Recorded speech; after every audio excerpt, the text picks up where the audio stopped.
Hello! In this video, I'll show you how I made my long Furby. This long boy has a vegan faceplate, which means no original Furbies were used. Instead, I bought a 3D printed faceplate from Mr. D's Printed Creations. I'll be sure to leave a link to his Etsy shop in the description box. Here's a list of materials that you'll need. You'll need a sewing machine. This could also be done by hand sewing if you have the patience. Fabric or faux fur of your choice for the body. Craft knife to cut the fur. Scissors and pins. Measuring tape. Wire or ball joint spine if you want a posable Furby. Craft paint.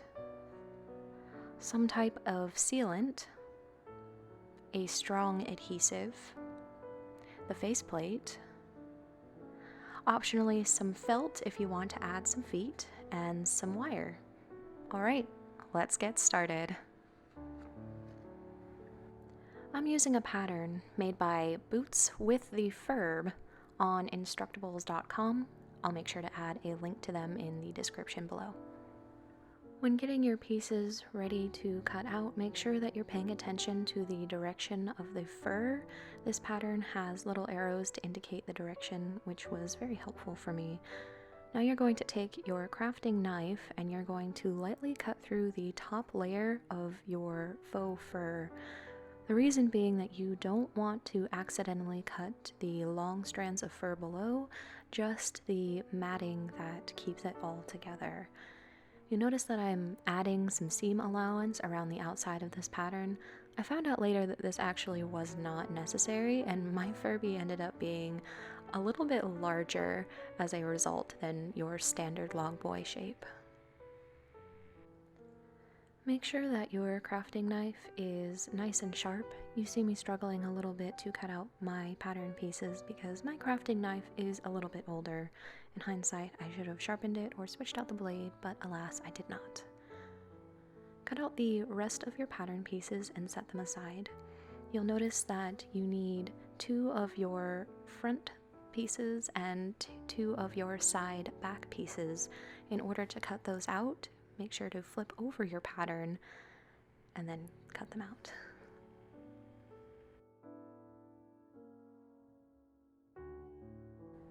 Next, you're going to take your contrasting fabric, or in my case, second color of faux fur. Make sure if it's fur, you have the direction correctly aligned, and cut out the belly piece.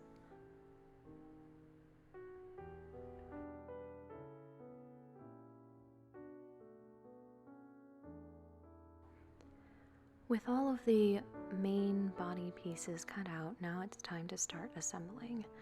Start with the center back sides and the side back sides and attach them to center back. Next, you're going to take the side front pieces and attach them down the middle. That's going to be the very front and center seam on the Furby. To make the seam as clean as possible, I like to tape the fur to the outside of the seam so that none of it gets caught. Then I can just take a brush and smooth out the seam, and it's almost like it's not there at all. It's a really neat trick that I think I learned from watching other cosplayers working with fur. Now it's time to add the belly to the front piece of your Furby. I'll admit that this part was a little bit fiddly on a machine. If you're not super confident with your sewing on a machine, I might suggest hand stitching this front portion on. It does get easier. This was probably the most difficult part of the assembly for me personally. Luckily, YouTube has a lot of good resources for how to turn a corner on a machine. I would highly recommend checking some of those out if you find this as challenging as I did. However, maybe it was just a me issue. Anyway, now that the front is all assembled, you can really see the Furby start to take shape. It's now time to add Pete's. I decided early on that I wanted a catter Furby, otherwise known as a catterby. I just find the excessive number of feet very, very endearing. Basically, you just cut out these tiny little shapes, 2 pieces of felt per piece, flip it inside out, and then add a couple little toe beans, and there you have a Pete. Time to repeat that step for as many different Petes as you want your personal Furby to have. Here's a clip of me demonstrating how I smooth the fur away from the seams and then tape the fur into place. Make sure not to place the tape right onto the seam, or the tape will get caught in your seam and it can be a little bit difficult to remove later. Time to put your front and back pieces together and create your Furby head. That is essentially the finished head.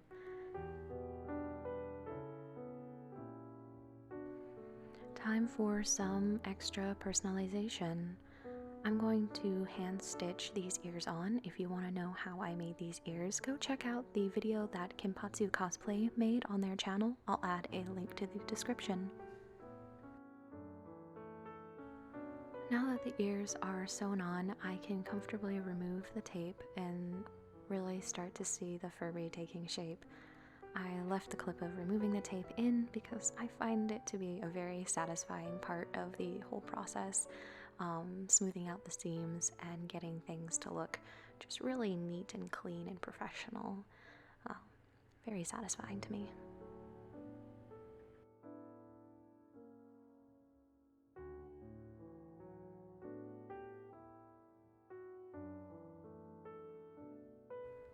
If you want to add a Furby mane or mohawk or any sort of hair tufting to the top of your Furby's head, now would probably be a good time to do it, because next I'm going to be taking the little feetsies and hand sewing them down to the bottom. It just makes it easier to keep them where you want them when you're using the machine to add the extension to the body.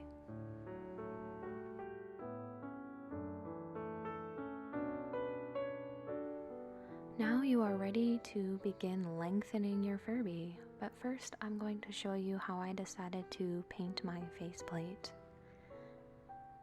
Now, you should know that I'm not exactly an artist. I'm not really accustomed to using paints, and my paints are really quite old and a little bit chunky. Would recommend using potentially better supplies. I also apologize for painting the Furby off camera so often. I assure you, you're not really missing anything. I'll give you a close-up of the finished faceplate here in a couple minutes.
Here is the finished faceplate. I added glittery nail polish to different areas of the faceplate, and I added some sparkles behind the eyes.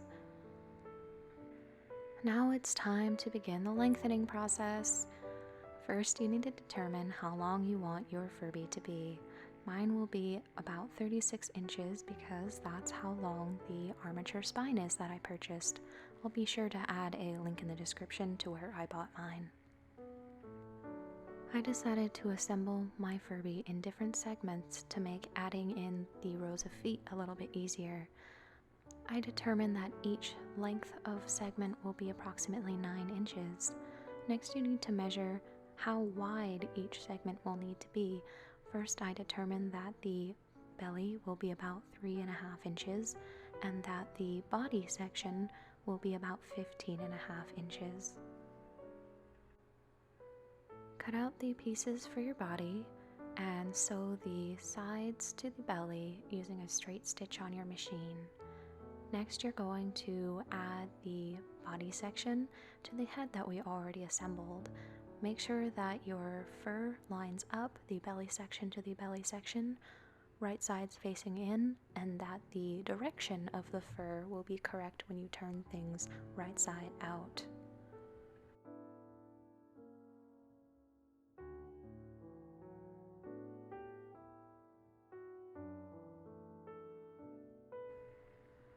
Repeat that step as many times as necessary to get your desired length of Furby. In my case, I needed to add little pleats in between each body segment. If you're not adding extra feet, you could probably go ahead and cut a length of body as long as your finished product and completely surpass needing to make multiple segments altogether.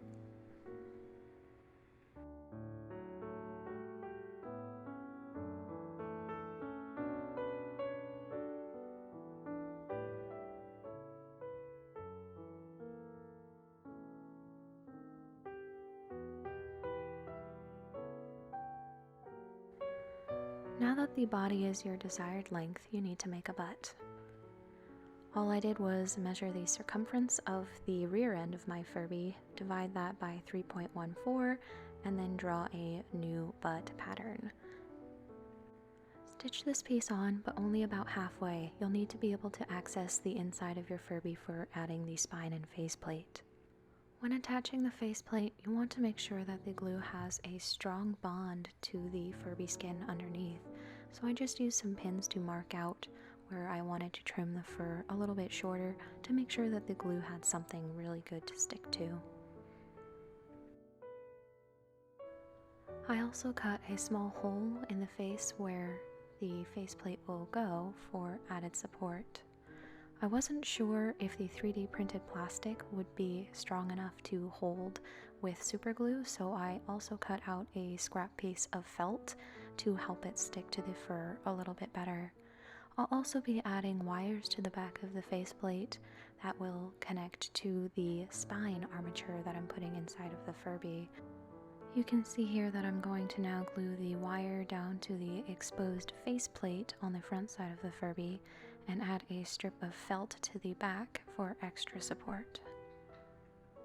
Now I'm simply going to twist those wires around the top of the armature spine. Here is a slightly better view of what that looks like when you're done.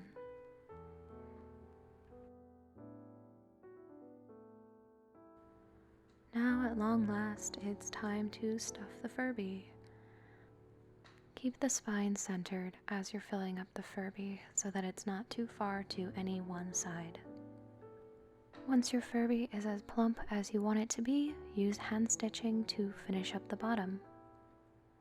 And now you're done. Anything you want to add now is completely up to you. You can add body jewelry, you can add other types of accessories. As a finishing touch, I added some fake eyelashes. I really think that it makes the Furby's face look quite complete, and I'm really satisfied with it. I forgot to mention that I also painted my faceplate so that it would glow in the dark. I think that it's really a fun effect. Leave a comment if you have any questions, and thank you so much for watching my video. Bye!